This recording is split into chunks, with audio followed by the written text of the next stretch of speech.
Assalamualaikum dan salam sejahtera. Kembali lagi kita ke dalam e-motivasi Cikgu Syafiqah. Hari ini saya ingin menceritakan atau berkongsi tentang hobi. Kenapa perlunya hobi dalam hidup?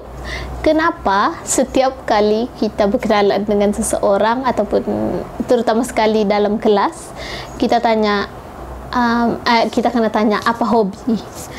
Lepas tu, apa sebenarnya maksud hobi ni? Semua orang pasti ada hobi, tapi apa sebenarnya di sebalik hobi? Ada apa dengan hobi? Hobi bermaksud sesuatu minat atau aktiviti kegemaran yang dilaksanakan semasa masa lapang, di waktu lapang, dan ia bersifat menyeronokkan, atau dalam bahasa Inggris dia an activity that you enjoy doing for fun. Dan ada satu quotes tentang hobi yang sangat popular, yang selalu berlegar-legar di social media. Saya pernah nampak nih di Instagram. Find yourself 3 hobbies you love. 1 that make you money, 1 that make you in shape, and 1 that make you creative. Satu contoh daripada untuk 3 karakteristik hobi yang baik tu kan. 1, want to make money. Bila contohnya kita suka baking, kita suka buat kek ataupun kita suka buat biskut, jadi kita pandai, lama kelamaan daripada tidak pandai, kita pandai buat biskut ataupun buat kek. Jadi lepas tu baru kita komersialkan, kita jadikan itu sebagai sumber pendapatan kita. Maksudnya hobi, daripada hobi tadi kita boleh buat duit. Okey, kedua, the one that make you in shape ataupun keep you fit. Maksudnya macam biasalah, biasanya exercise ataupun gardening pun boleh buat kita in shape, sebab kita melakukan aktiviti yang mempunyai banyak pergerakan. Dancing, menari ataupun travel pun boleh buat kita in shape kalau kita suka berjalan masa travel. Ketiga, one that make you creative. Biasanya one that make you creative ni dia penuh dengan pengetahuan atau skills. Ini contohlah, dia suka bertukang. Jadi dia suka cipta banyak benda, dan benda tu perlukan skills dan pengetahuan. Bila dia belajar macam mana mau buat semua tu, macam mana mau jadi lebih pro tentang hobi dia tu, dia akan lebih kreatif. Dan kebanyakan hobi yang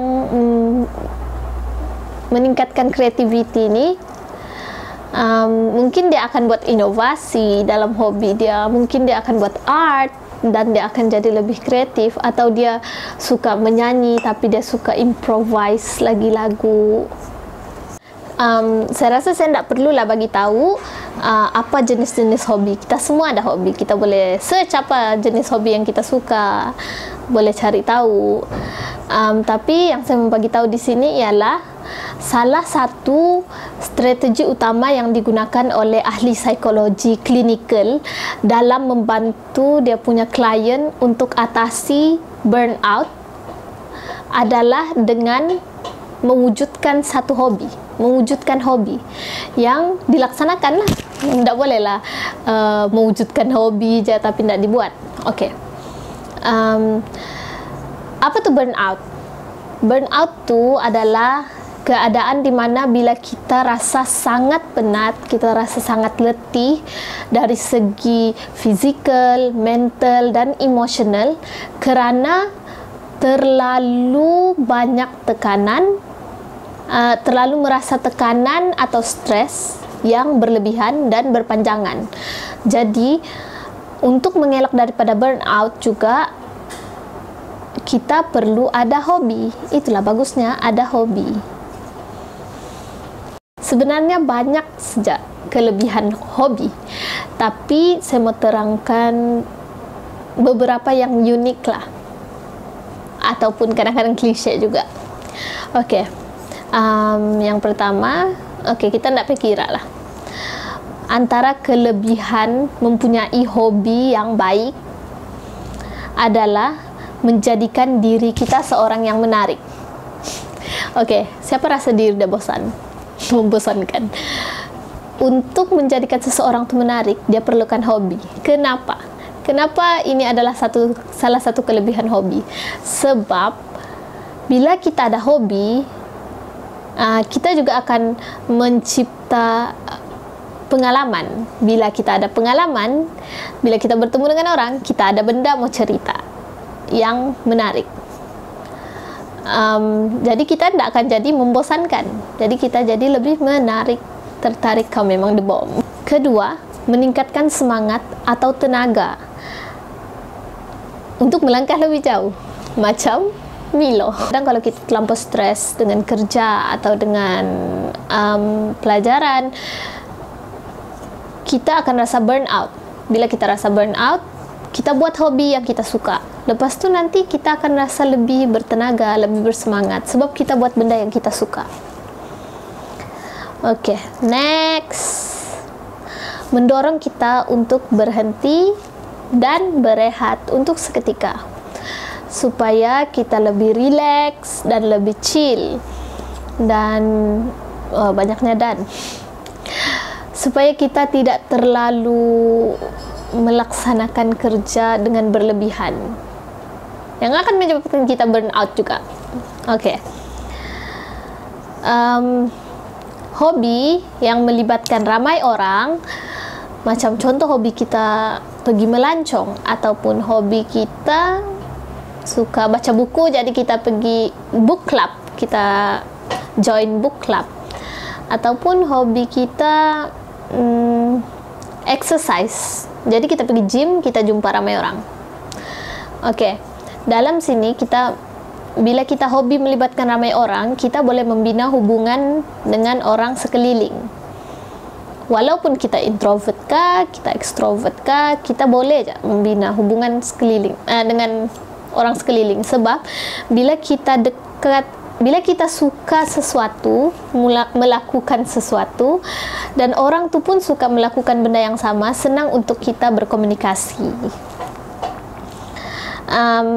Kemudian, bila kita berkomunikasi dengan orang, kita membina hubungan dengan orang lain, kita juga dapat, daripada hobi ini juga dapat memberikan kita perspektif yang berbeza tentang banyak perkara.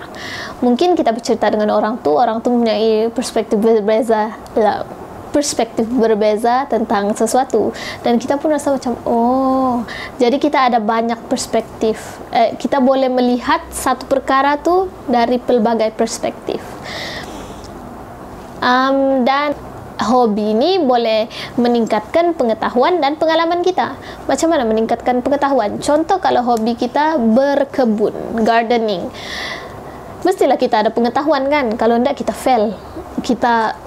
Kalau tidak, matilah tumbuh-tumbuhan yang kita cuba untuk hidupkan tu. Jadi, dan kita perlu ada skill, macam mana membuat ini, macam mana membuat itu. Dan kebanyakan kita sekarang belajar daripada YouTube. Boleh juga gunakan platform social media untuk ke arah yang memberi kelebihan kepada kita. Dan hobi ini juga dia menguji kesabaran kita. Kenapa? Kenapa hobi menguji kesabaran kita? Sebab kita bermula dari kosong. Kita tidak tahu pun pasal hobi itu. Lama kelamaan kita makin bagus. Bila kita makin bagus, contohnya kita main game. Mula-mula kita tidak tahu pun macam mana. Jadi kita belajar. Bila kita belajar main game macam mana, cara dia, kemahiran dia macam mana, pengetahuannya macam mana. Lepas tu itu akan menguji kesabaran kita. Dan bila kita sudah berjaya nanti,